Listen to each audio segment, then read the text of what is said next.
جهنم، ونعوذ بك من عذاب القبر، ونعوذ بك من فتنة المسيح الدجال، ونعوذ بك من فتنة المحيا والممات. اللهم إنا نعوذ بك من الهم والحزن، ونعوذ بك من العجز والكسل، ونعوذ بك من الجبن والبخل، ونعوذ بك اللهم من غلبة الدين وقهر الرجال.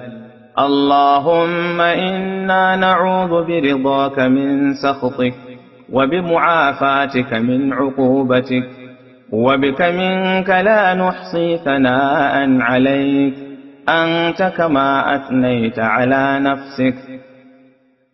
اللهم ارحمنا بالقرآن واجعله لنا إماما ونورا وهدى ورحمة.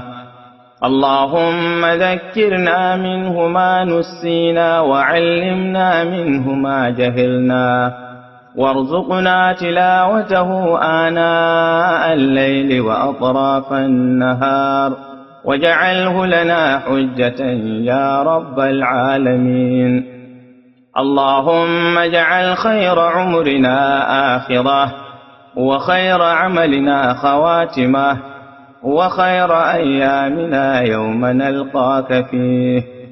اللهم اجعل القرآن لنا في الدنيا قرينا، وفي القبر مؤنسا، ويوم القيامة شفيعا، وعلى الصراط نورا، وإلى الجنة رفيقا، ومن النار سترا وحجابا، وإلى الخير.